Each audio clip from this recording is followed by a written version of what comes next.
கோயம்புத்தூர்ல அந்த பிரச்சனை நடக்கும்போது ஏன் அந்த பொண்ணு அந்த ராத்திரியில ஒருத்தரோட அங்க போகணும், ஏன் மறைவான இடத்துக்கு போகணும் அப்படின்னு கேட்டீங்களே.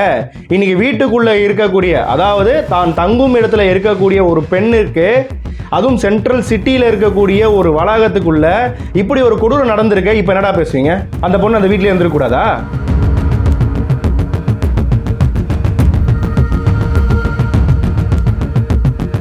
மிகவும் பரபரப்பான ஒரு ஏரியா அப்படின்னு பார்க்கும்போது அடையார் இந்திரா நகர். கடந்த 26 ஜனவரி 2025 குடியரசு தினம் அன்னைக்கு காலையில ஒரு நியூஸ் ஆனது வருதுங்க.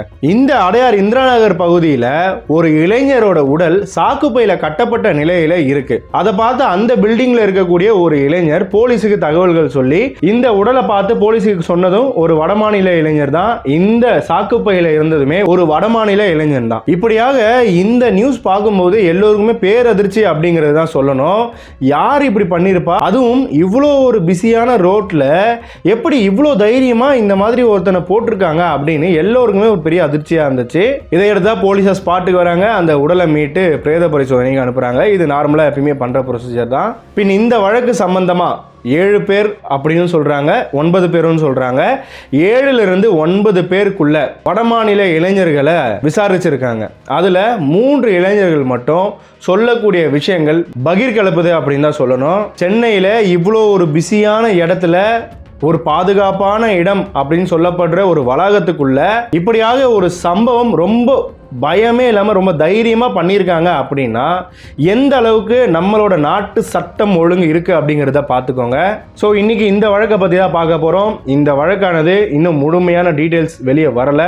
இருந்தாலும் இப்போ அக்யூஸ் அரெஸ்ட் ஆகி கன்ஃபெஷன்ஸ் பண்ணியிருக்காங்க. அதன்படி என்ன நடந்திருக்கு அப்படிங்கிறது தான் இப்போ பார்க்க போகிறோம். மேலும் இன்னொரு வீடியோவும் வரும். அந்த வீடியோவில் முழுமையான அப்டேட் கொடுப்பேன். ஏன் இது முழுமை அடையலை அப்படிங்கிறத நான் வீடியோ கடைசியில் சொல்கிறேன். தற்போது மீடியாவில் அவைலபிளாக இருக்கக்கூடிய அந்த டீட்டெயில்ஸை பற்றி தான் நாம முழுக்க இந்த வழக்கை பத்தி பார்க்க போறோம். வீடியோ ஸ்கிப் பண்ணாம முழுசா பாருங்க. நம்ம சேனல் இன்னும் சப்ஸ்கிரைப் பண்ணாதவங்க சப்ஸ்கிரைப் பண்ணிட்டு வீடியோ பாருங்க. மேலும் லைக் பண்ணுங்க. அப்பதான் இந்த மாதிரி வீடியோஸ் தேடுற எல்லோருக்குமே இந்த வீடியோ போய் சேரும். டிகோட் நேயர்களுக்கு எனது அன்பு வணக்கங்கள். நான் உங்கள் ஜோதி பாபு.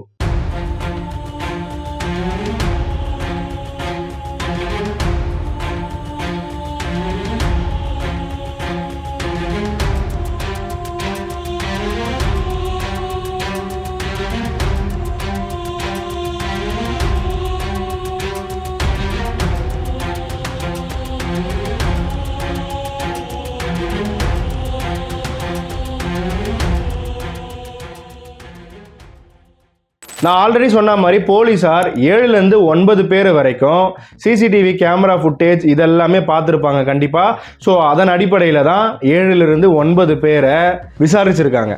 அப்படியாக விசாரிக்கும் போது 3 பேர் இந்த குற்றத்தை ஒத்துருக்காங்க. என்ன குற்றம் அப்படின்னு பார்க்கும்போது பீகாரை சேர்ந்த 24லிருந்து 25 வயதுக்குட்பட்ட ஒரு இளைஞர் தன்னோட மனைவி 2 வயது குழந்தையோட சென்னைக்கு பிழைப்பு தேடி வந்திருக்காங்க. அதாவது இங்கே ஏதாவது கட்டிட வேலையாவது செஞ்சு பொழைச்சிக்கலாம் அப்படின்னு ஒருவரோட உதவி மூலமா இங்கே சென்னைக்கு வந்திருக்காங்க. இது பொதுவாக எல்லா வட மாநிலத்தவர்களும் இப்படி தான் வருவாங்க, சென்னைக்கு பிழைப்பு தேடி வருவாங்க. அதே போல தான் இந்த குடும்பமானதும் வந்திருக்கு. மேலும் இந்த இளைஞரோட பெயர் கௌரவ் குமார் அப்படின்னு சொல்லப்படுது. கட்டட பணி வேலை இருந்தாலும் பண்ணலாம், அதாவது பிழைப்புக்காக எந்த வேலை இருந்தாலும் பண்ணலாம் அப்படின்னு சொல்லிட்டு மெயினாக வந்தவங்களுக்கு சென்ட்ரல் பாலிடெக்னிக், அதாவது தரமணியில் இருக்கக்கூடிய இந்த பாலிடெக்னிக் காலேஜில் இந்த கௌரவ் குமாருக்கு செக்யூரிட்டி வேலை கிடைக்குது. ஸோ அது மட்டும் இல்லாமல் இந்த காலேஜ் வளாகத்துக்குள்ளேயே இருக்கக்கூடிய இவங்களுக்கு தங்குற இடம் இருக்கும் போல. ஸோ அந்த தங்குற இடத்துல தான் இந்த கௌரவ் குமாரோட ஃபேமிலி இருக்காங்க.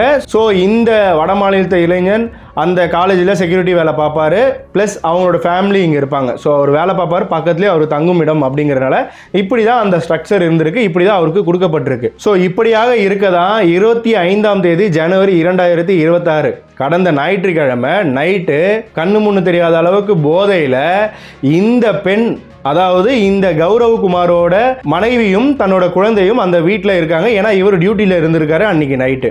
அப்படியாக இருக்கும்போது இந்த குடிபோதையில் வந்த நாய்ங்க இந்த பெண்ணிடம் தவறாக நடக்க பார்த்துருக்காங்க. அப்படியாக நடக்க பார்க்கும்போது அந்த பெண் கத்தி கூச்சலிடும் போது இந்த கௌரவ்குமார் காப்பாத்துறதுக்காக அங்கிருந்து ஓடி வந்திருக்கான். ஸோ அப்படியாக ஓடி வந்த போது அந்த நபரையுமே கையில கிடைக்கிற எல்லா பொருட்களையுமே எடுத்து அடிச்சிருக்காங்க. இந்த குடிபோதையில இருந்தவனுங்க 5 பேர் அப்படின்னு சொல்லப்படுது. 3 பேர் தான் கைதாகி இருக்காங்க, மேலும் 20 வந்து கைதாகணும் அப்படின்னு சொல்லப்படுது. ஸோ இந்த 5 பேரும் இந்த பெண்ணை பாலியல் வன்கொடுமை செய்திருக்காங்க. அப்படியும் தடுக்க முயன்ற போது இந்த கௌரவ்குமாரை சாகிற அளவுக்கு அடிச்சே கொண்டிருக்கானுங்க. இதையடுத்து கௌரவ்குமாரோட மனைவி பாலியல் வன்கொடுமைக்கு உள்ளாக்கப்பட்டு மேலும் கொல்லவும் படுறாங்க. அது மட்டும் இல்லாம இவர்களுக்கு இருந்த இந்த 2 வயது குழந்தை தரையில தூக்கி அடிக்கப்பட்டு, எப்படி தரையில தூக்கி அடிக்கப்பட்டு மிக கொடூரமா கொண்டிருக்கானுங்க. இப்படியாக ஒரு சம்பவம் எங்க நடக்குது? அதாவது இந்த காலேஜ் இருக்கக்கூடிய 300 அடி டிஸ்டன்ஸ்ல ஒரு போலீஸ் ஸ்டேஷனும் 200 அடி டிஸ்டன்ஸ்ல ஒரு போலீஸ் ஸ்டேஷனும் இருக்கு. மேலும் அந்த ரோட்லயே வந்து பாத்தீங்கன்னா நிறைய ஐடி ஃபார்ம்ஸ் இருக்கு. அந்த ஏரியால வேலை பார்க்கக்கூடிய நண்பர்கள் எல்லாருக்குமே தெரியும் அந்த ஏரியா எப்படி இருக்கும் அப்படிங்கிறது. ஒன்றும் அவுட்டர் ஏரியா கிடையாது, இன்டு த சிட்டி. அது இப்ப சொல்லுங்கடா, கோயம்புத்தூர்ல அந்த பிரச்சனை நடக்கும்போது ஏன் அந்த பொண்ணு அந்த ராத்திரியில ஒருத்தரோட அங்க போகணும், ஏன் மறைவான இடத்துக்கு போகணும் அப்படின்னு கேட்டீங்களே. இன்னைக்கு வீட்டுக்குள்ள இருக்கக்கூடிய, அதாவது தான் தங்கும் இடத்துல இருக்கக்கூடிய ஒரு பெண்ணுக்கு, அதுவும் சென்ட்ரல் சிட்டியில் இருக்கக்கூடிய ஒரு வளாகத்துக்குள்ள இப்படி ஒரு கொடூரம் நடந்திருக்க, இப்ப என்னடா பேசுவீங்க? அந்த பொண்ணு அந்த வீட்டிலே இருந்துக்கூடாதா? இப்படியாக சில பேர் இருக்கானுங்க. ஏன் அந்த டைம்ல அந்த பொண்ணு அங்க போச்சு, ஏன் இங்க போச்சு அப்படின்னு கேட்டுட்டு வருவானுங்க. இன்னைக்கு நான் கேட்குற கேள்வி என்ன அப்படின்னா, தனியா வீட்டில், அதாவது ஒரு 2 அடி 3 அடி டிஸ்டன்ஸ்ல தன்னோட கணவர் வேலை பார்த்துக்கிட்டு இருக்காரு, அங்க வாட்ச்மேன் தொழில் பார்த்துக்கிட்டு இருக்கான், அவன் காவலாளியா இருந்துகிட்டு இருக்கான். அதே நேரத்துல இங்க தன்னோட மனைவிக்கு பாலியல் வன்கொடுமை நடக்குது. அதுவும் எங்க? ஒரு காலேஜோட வளாகத்துக்குள்ள. அப்ப அந்த காலேஜோட வளாகம் எவ்வளவு பாதுகாப்பான முறையில் இருந்திருக்குன்றத பாருங்க.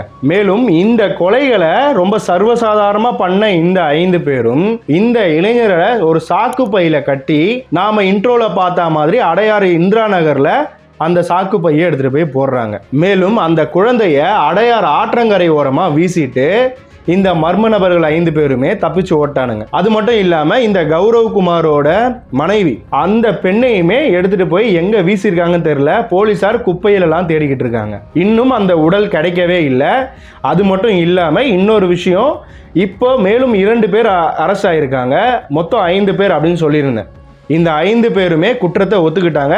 இந்த விஷயத்தெல்லாம் பண்ணதா சொல்லியிருக்காங்க. அவங்க மூலியமா தான் இந்த விஷயங்கள் வெளியே வந்திருக்கு. மேலும் இது உண்மையா அப்படிங்கிறது எப்போ தெரியும் அப்படின்னும் போது, இந்த பெண்ணோட உடல் கிடைச்சா மட்டும்தான் பாலியல் வன்கொடுமைக்கு உட்படுத்தப்பட்டிருக்காங்களா, அப்படி உட்படுத்தப்பட்டிருந்தா அப்படி அந்த பாலியல் வன்கொடுமை அந்த பெண்ணை செய்ததே இவனுங்க தானா அப்படிங்கிற டெஸ்ட் எல்லாமே போகும், விசாரணை போகும். இதெல்லாம் போனதுக்கு பிற்பாடு தான் இவங்க சொல்ற அந்த விஷயம் இப்போ ஒரு நியூஸா நமக்கு கிடைக்குது. ஆனா இது எப்போ கன்ஃபார்மா மாறும் அப்படின்னா, இந்த பெண்ணோட உடல் கிடைச்சா மட்டும்தான். ஸோ அப்படி பார்க்கும்போது இது பாலியல் வன்கொடுமை இல்லை, கூட்டு பாலியல் வன்கொடுமை. ஒரு குடும்பத்தையே ஒரு சென்ட்ரல் சென்னையில் இருக்கும்போது கொண்டு இருக்காங்க. எவ்வளோ கொடூரமான ஒரு கொலை! ஒரு குடும்பத்தையே அவ்வளோ அசால்ட்டாக கொண்டு இருக்காங்க. என்னப்பா போதையில் செஞ்சிட்டாங்க அப்படின்னு நீங்கள் சொல்லலாம். என் கேள்வி ஒன்று தான், போதையில் இருந்த அம்மா யாரு பொண்டாட்டி யாருன்னு கூடவா தெரியாது இவனுங்களுக்கு? அதெல்லாம் கரெக்டாக தெரியுதுல்ல. இந்த போதையில் பண்ணதெல்லாம் வந்து சும்மா கதைங்க. இதெல்லாம் அடிச்சு விடுவானுங்க சும்மா. போதை தலைக்கேறிய நிலைமையில இவனுங்க அந்த அளவுக்கு குடிச்சிட்டு வர்றதுக்கு என்ன காரணம், அதுவும் இந்த வளாகத்துக்குள்ள வர்றதுக்கு என்ன காரணம்? அது மட்டும் இல்லாம இதற்கு முன்னாடி இந்த வளாகத்துக்குள்ள ஏதும் இது போல வழக்குகள் நடந்திருக்கா? இப்படிப்பட்ட ஏகப்பட்ட கேள்விகள் இருக்கு. நைட் ரவுண்ட்ஸ் போகக்கூடிய போலீசார் ஏன் வரல? வந்திருந்தாங்க அப்படின்னா இப்போ இந்த ஒரு பாலியல் வன்கொடுமையோ இந்த கொலையோ கண்டிப்பா அவ்வளோ ஒரு சீக்கிரத்தில் முடியக்கூடிய ஒரு விஷயமே கிடையாது. அப்படி இருக்கும்போது போலீசார் அங்க ரவுண்ட்ஸ்ல இருந்தாங்களா அப்படிங்கிற கேள்விகளை எழுப்பி வராங்க. இந்த அடையார் இந்திரா நகர் அப்படிங்கிறது ஒரு பிஸியான ஏரியா. எப்படி பைக்ல இந்த சாக்கு பையை வச்சு எடுத்துட்டு வந்ததா சொல்லப்படுது. அங்க ஒரு ஜங்ஷன்லயும் கண்டிப்பா போலீஸ் ஜீப் நின்று இருக்கும்ல. அவங்க ஒருத்தர் கூடவா நிப்பாட்டி கேள்வி கேட்கல? அப்படி ஒருத்தர் கண்ணில் கூட படாம எப்படி இவங்க போனாங்க? அந்த குழந்தைய எப்படி எடுத்துட்டு போனாங்க? இந்த சாக்கு பையை எப்படி எடுத்துட்டு வந்து போட்டாங்க? அப்ப போலீஸ் நைட் ரவுண்ட்ஸே போறது இல்லையா? இப்படியாக பல கேள்விகள் சமூக வலைத்தளங்கள்ல எழுப்பப்பட்டு வந்துகிட்டு இருக்கு. இன்னும் இந்த கேஸ் முழுமை அடையல.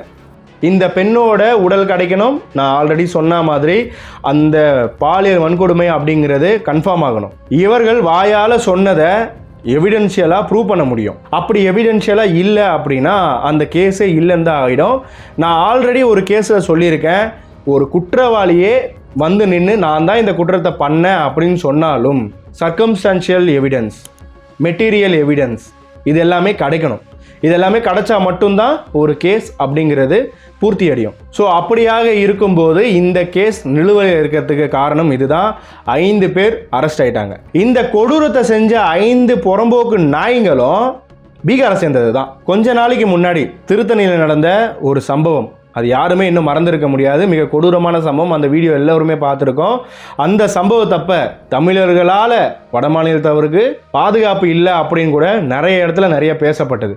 இன்னைக்கு இவங்களோட ஊர் ஆளுங்களாலேயே இவங்களுக்கே பாதுகாப்பு இல்லை. அப்படி இவங்கெல்லாம் சென்னையை நம்பி வந்திருக்காங்க அப்படின்னா பாதுகாப்பு கொடுக்க வேண்டியது யாரு? நம்ம தான், நம்ம போலீஸார் தான், நம்ம சட்டம் ஒழுங்கு தான். ஆனால் இங்கே எப்படி இருக்கு? பெரிய கேள்விக்குறியாக தான் இருக்குது. மேலும் இந்த பெண்ணோட உடல் அப்படிங்கிறது மேக்சிமம் நான் இந்த வீடியோ ரிலீஸ் பண்ணுறதுக்குள்ளே கிடைக்க வாய்ப்பு இருக்குது. அப்படி இல்லைன்னா நாளைக்குள்ளே கிடைக்க வாய்ப்புகள் இருக்குது. போலீஸார் ரொம்ப தீவிரமாக தேடி வந்துட்டு இருக்காங்க. அப்படி அந்த பெண்ணோட உடல் கிடச்சி இந்த கிரைம் கன்ஃபார்ம் ஆச்சு அப்படின்னா மேலும் என்னென்ன தகவல்கள் இந்த வழக்குலேருந்து வருது அப்படிங்கிறதையும் நான் முழுசாக இன்னொரு வீடியோவாக அப்டேட் பண்ணுறேன். இப்போ சொன்ன இந்த விஷயங்கள் எல்லாமே தற்போது போலீஸ் தரப்புல இருந்து வந்த தகவல்களாக தான் இருக்குது. நமக்கு இன்னும் பல தகவல்கள் வெளிவர காத்திருக்கு. ஸோ இந்த கேஸை பற்றின அப்டேட் வீடியோ மறுபடியும் நான் போடுவேன். அந்த வீடியோவை நீங்கள் தொடர்ந்து பார்க்கணும் அப்படின்னா தவறாமல் நம்ம சேனலை சப்ஸ்கிரைப் பண்ணி வச்சுக்கோங்க. மேலும் அந்த பெல் ஐக்கானையுமே கிளிக் பண்ணி வச்சுக்கோங்க. அப்போ தான் நான் போடுற வீடியோஸ் உங்களுக்கு நோட்டிஃபிகேஷனாக உடனே வரும். மேலும் இந்த வீடியோவை உங்கள் ஃப்ரெண்ட்ஸ் அண்ட் ஃபேமிலிஸுக்கு ஷேர் பண்ணுங்கள். ஏன்னு தெரியுமா? ஏன்னா பல பேர் இப்போ 2 பார்ட்டியை அடிச்சுக்கிட்டு இருக்கிறத தான் பெருசாக பார்த்துக்கிட்டு இருக்காங்க. இதே நாட்டில் இந்த மாதிரி ஒரு கிரைமும் நடந்துக்கிட்டு இருக்கு அப்படிங்கிறத அந்த ஒரு சண்டையில் மறைஞ்சு போய்கிட்டு இருக்கு, மறைந்து போக வாய்ப்புகள் இருக்குது. அதனால் இதை கொண்டு போய் உங்கள் ஃப்ரெண்ட்ஸ் அண்ட் ஃபேமிலிஸ்க்கு சேருங்க. மேலும் வர அப்டேட் வீடியோவும் நான் முடிஞ்ச அளவுக்கு சீக்கிரமாக அப்டேட் பண்ணுறேன். மேலும் இந்த சம்பவத்தை பற்றின உங்களோட கருத்துக்களை கமெண்ட்டில் போடுங்க. பல வழக்குகளை இது போல் நம்ம பார்க்க இருக்கிறோம். மற்றொரு வீடியோவில் சந்திக்கலாம். தொடர்ந்து இணைந்திருங்கள். நான் உங்கள் ஜோதி பாபு. நன்றி.